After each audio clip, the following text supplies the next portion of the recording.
Well, we know we're in the Temple of Heaven. Really quickly though, let me emphasize that this is by far one of the best illustrations of Chinese cosmology. And that's a term that we used yesterday that Dr. Mazina actually gave me a refresher on that, where we already know the Earth is squared and the universe is round.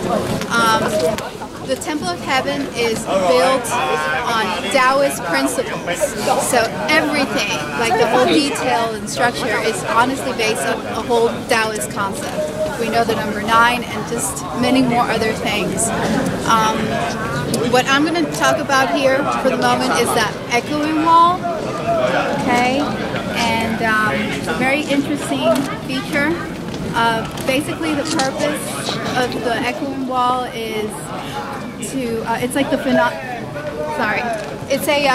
the phenomenon that utilizes the theory of sound wave. Okay, so wireless communication.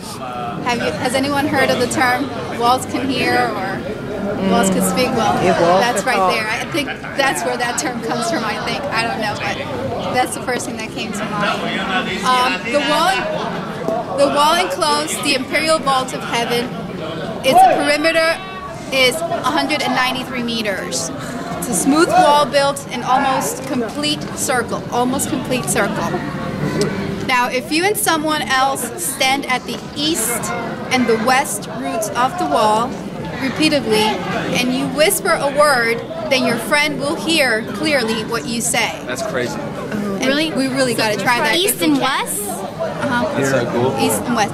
Now, of course, if it's not noisy. So if it's noisy, we're not going to be able to. We'll see if it works. But we'll see, because so far this has been awesome.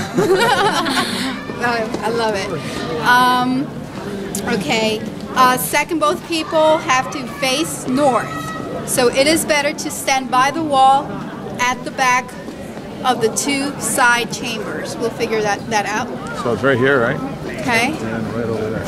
There you go. Wow. Okay.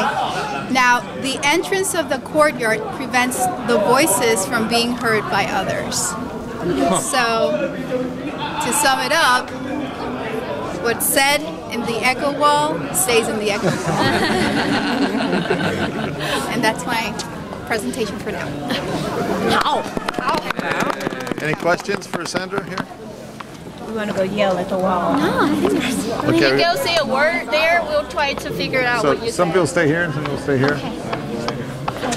Okay. Really quickly, this is called the Vermilion Step Bridge, or Dam Bi Chao, okay? Also called the Sacred Way. I chose this entrance because we're all emperors here, and this is the only entrance that the emperor came through. Only the emperor came through. So, we walked this bridge here and until the end. Now, the princes and empresses, or I'm sorry, the princes, empress, and high officials use these 2 sides here. Okay? And the reason why they call it the Sacred Bridge is because they believe that by walking here, they're going to heaven. So let's all make pretend we're going to heaven. Alright. Quick question here. We just left the heavenly sphere and we're going to another round place, right? We have 2 kinds of heavens here. What do we make of that?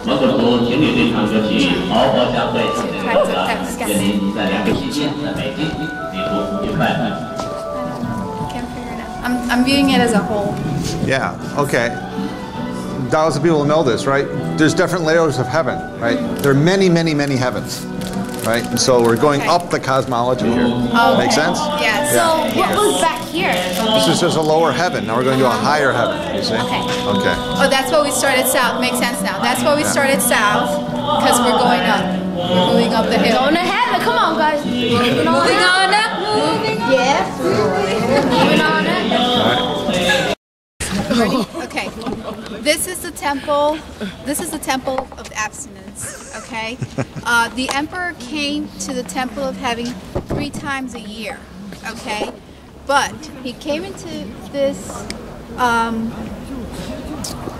I'm sorry, he came into this temple, the Temple of Abstinence, only during the winter solstice. And maybe that's the reason we're all feeling so cold, because again, I told you guys we're all emperors, so we're feeling the coolness that the emperor felt, or, you know, the frost he felt when he had to, you know, do what he needed to do in order to come to this place. He abstained, obviously, from many things, okay? He was not being human, okay? Although he was definitely considered a god, but he was really abstaining for many things. So that's where he went to do what he needed to do. Again, every year at the time of the winter solstice, the emperor would come here in a magnificent procession lasting several days in order to honor his ancestors and to pray for good harvest in the season to come. So, as emperors that we are today, we'll pray and make this sacrifice to get an A. All right, and that's all I have to say about that. About those? This is Christmas, right? Oh. Yep. All right. Now we're going to scoot